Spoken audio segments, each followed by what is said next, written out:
PSA, public service announcement. Luka Doncics fat. Luka Doncic's like 30 pounds overweight. I've told this story many times. Bob Knight, the legendary crazy-ass winning basketball coach, was my coach. Not only was he my coach, he was my boss. So when I was a senior, we had a kid as a sophomore named Marty Simmons. I love Marty Simmons. Marty Simmons is a big old dude. Marty Simmons, 6'5". On a good day, he was 225. Thick bone. On a bad day, he was 250. We used to have to weigh in every day. All right? So we had to weigh in every day. Nobody really weighed in. You'd say, what was I yesterday? 210, I'm 205. Well, Marty was lying on the scale. Coach Knight came in, and he had a 25-pound weight with a rope around it. He goes, hey, Simmons, get on the scale. Marty got on the scale.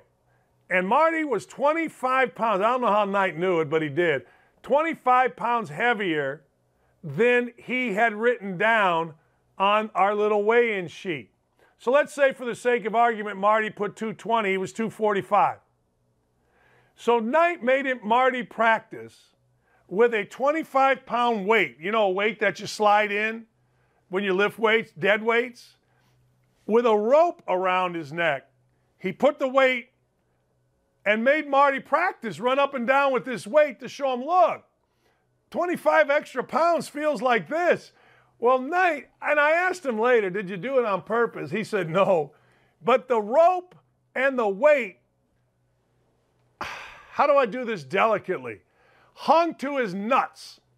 That's delicate as I can be. Hung to the package. So every time it swung out, it would come right back where you don't want it to come back. So poor Marty, he's running and he's holding with his other hand to make sure this weight doesn't swing out and hit him. It was an absolute shit show. So that's my weight story. Luka Doncic gained 30 pounds. Let me tell you something. Great NBA players don't gain 30 pounds. If you want to be great in the NBA, you do two things over the course of your career. One, you add to your game. Magic added a hook shot. Magic added a three-point shot. Isaiah added a step-back shot. Bird, I don't know what the hell Bird added, but he was just great the whole time.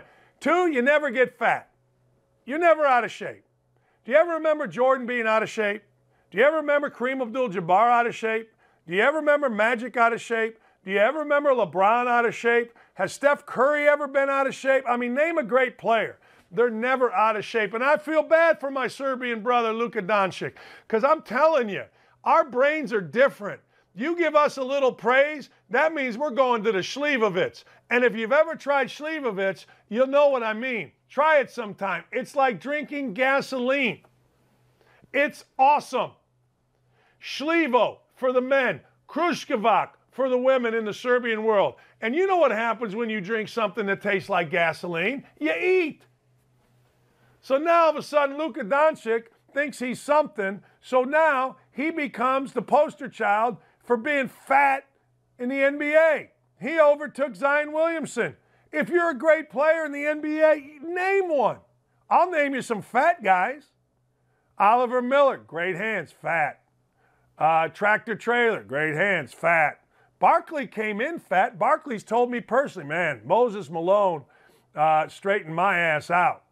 Barkley then became you don't play well in the NBA fat. Anybody seen, I'm looking left, I'm looking right, anybody seen Zion Williamson? I haven't seen nothing out of Zion Williamson other than I saw him in a sweatsuit and he looked like a human blood clot. Big red sweatsuit. You can't do it fat, Luka Doncic. You can't be one of the great players. Look, in this world, you don't really have to work that hard because everybody in the NBA will tell you how great you are. But son of a biscuit maker. Name me the last guy ever that played well and was fat in the NBA. You can't name it. All right. Speaking of fat, a lot of people make fun of me for a variety of things.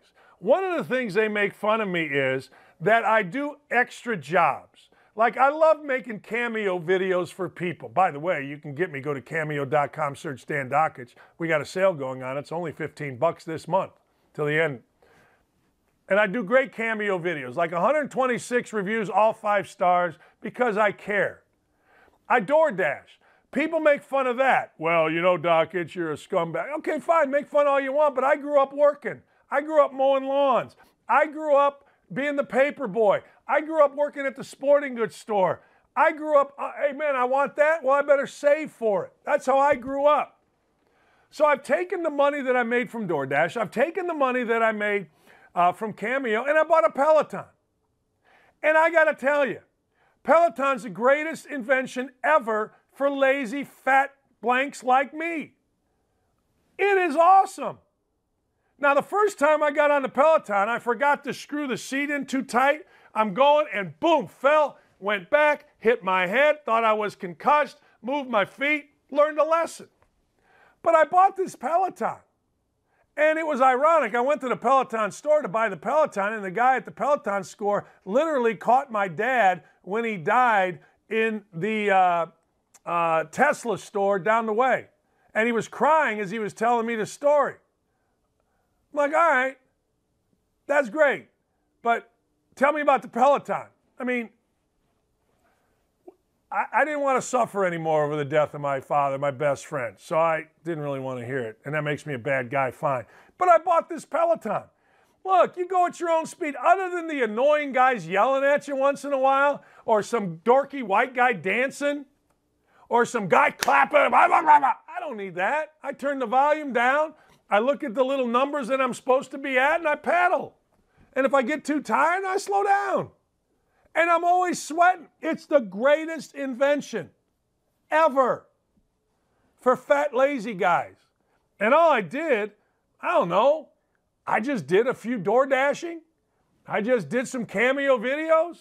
Told Lee, my wife, I'm going to buy a Peloton. Salute. I'm telling you. You don't have to wear a helmet.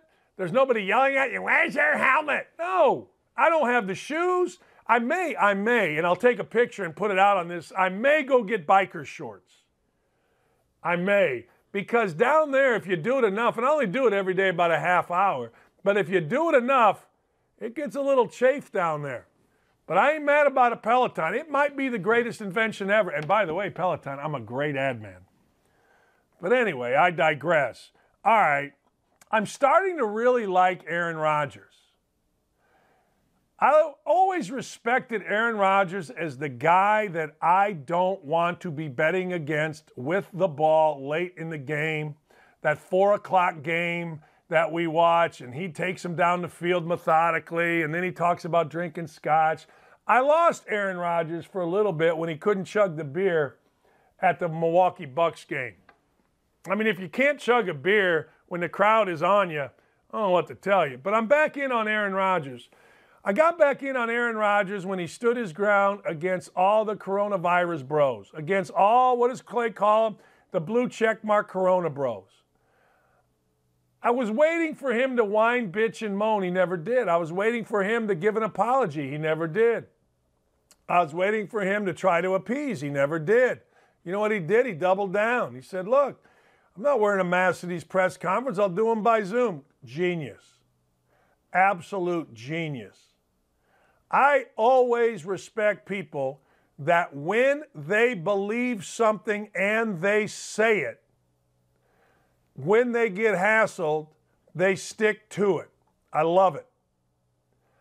Aaron Rodgers doubled down on last time he was in Soldier Field, which was a month or so ago, and he and the Packers beat the Bears. Aaron Rodgers yelled at the crowd, I own you. And he's like 22-5 against them or something. He's not wrong. So he was asked the other day about, that comment, I own you. And you know what he did? He didn't back down on it.